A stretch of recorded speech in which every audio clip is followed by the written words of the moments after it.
Hi everybody, welcome to our video. I'm here with Chef Pascal. I wanted to bring something special to my subscriber here. For that I bring on a guest chef, Chef Pascal Berry.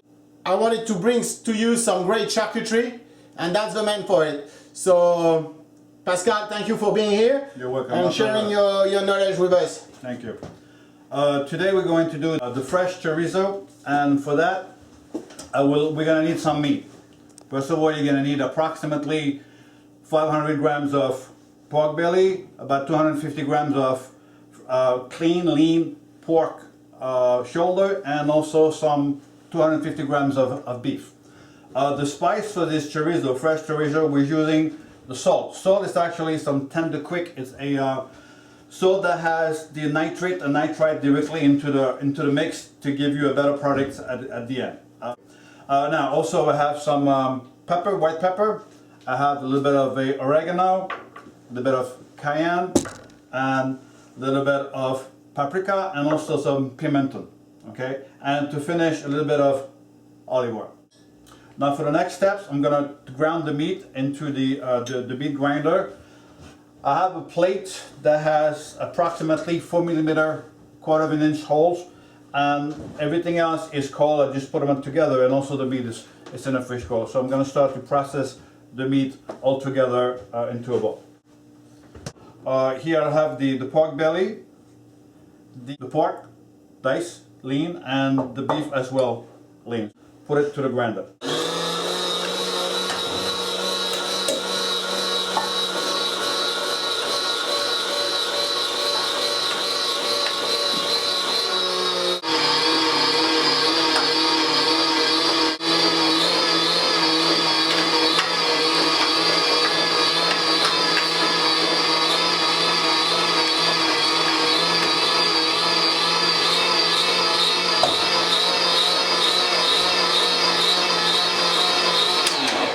All the meat is mixed together into the machine, and now we're going to mix the ingredients. Now, it's very important that you keep everything as cold as possible.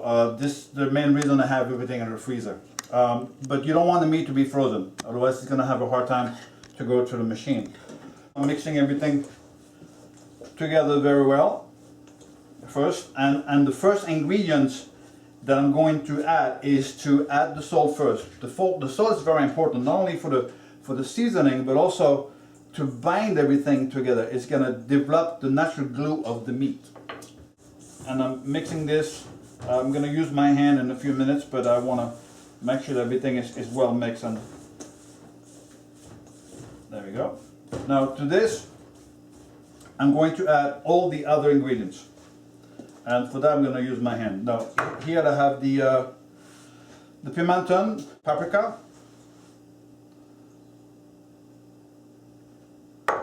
the cayenne pepper, oregano, et le poivre, poivre blanc moulu, and a little bit of olive oil. I'm going to use a pair of gloves and mix it all together. Now the trick is you want to make sure you mix it well, but you don't want to overmix it, because if you overmix it, you are melting some of the fat, and your sausage later on is going to be very dry when you cook it. That the fat melt ahead of time. I'm gonna finish it with the mixer to make sure that everything is well mixed together. I'll put the bowl from the machine into the fridge to make sure it's very cold.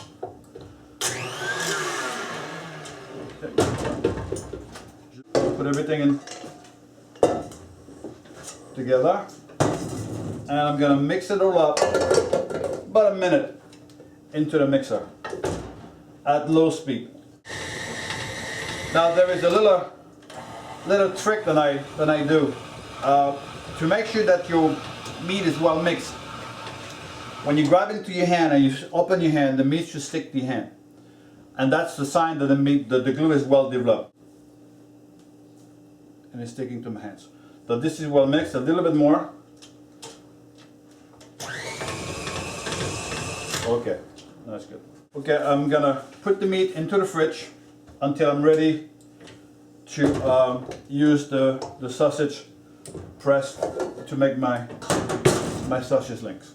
And here is my hot casing that's been already cleaned, washed, and I like to soak them a little bit into warm water. It makes more elasticity into the casing, so they won't break as much, and I can fill them up a little bit more than I would normally. I'm going to put the machine together with the biggest tube I have. The tube, the screw, and I'm going to make this nicely tight. Now this is nice and cold. We don't want the fat to melt.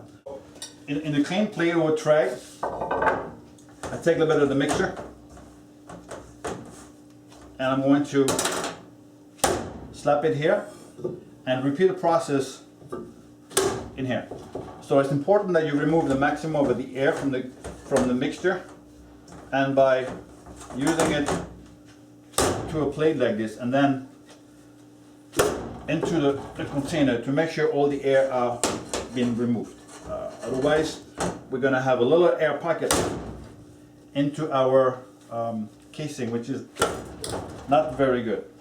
Okay, this go here and there. Okay, now I'm going to put the machine together. The good thing with this machine is I can see through the tube that the mixture is going to come through, so I know where to stop. A certain machine has, they're not as transparent, so it's very hard to see. In that case, I like to put my finger into the opening and feel it as it comes out. Like this, I use my pork casing. There's not a lot in there, so maybe one will be enough. It's also important to make sure your casing is well lubricated and the tube is well lubricated, that everything goes on easily. If it doesn't go on easily, it's not going to come out as easily as well. It's going to be a problem. That should be plenty. Je vais faire.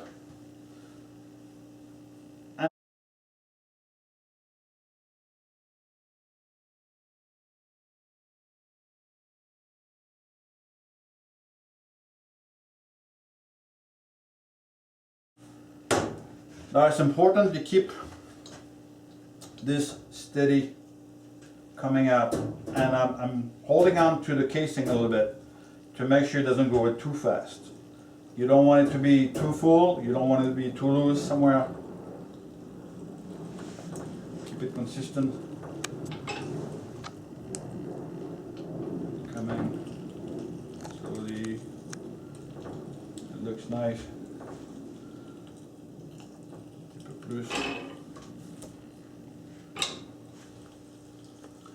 Now, if you put too much in your casing, especially when you're going to cook them, the meat will somewhat swell a little bit and they may burst.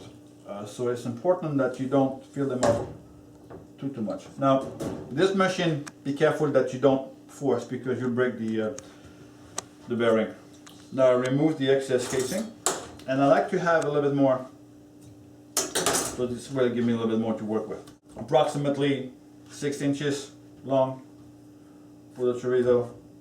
You know, if they're too tight, you know, you can't link them together.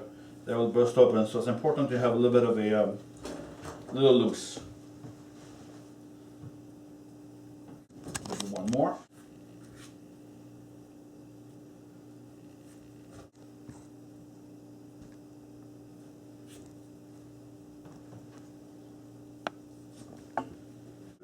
And I like to have this one a little bit tighter, so what I'm going to do is that I'm going to use another piece of string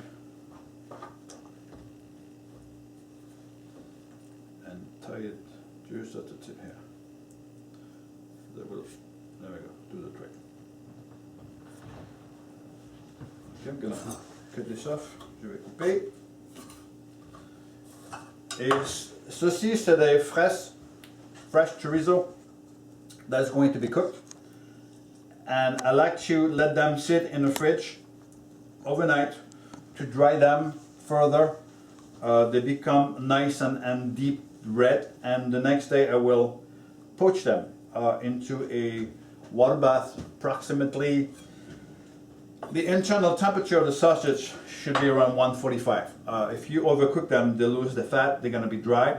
And the liquid, the water, should be around no more than 180, low simmer.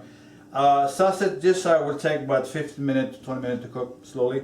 And as soon as they cook, I'll remove them from the water and I will chuck them in ice cold water to make sure they don't continue cooking. Okay, now I'm going to cook the fresh chorizo. I'm going to push them slightly into a simmering water, temperature approximately around 180, and to a internal temperature of the sausage to be around 145.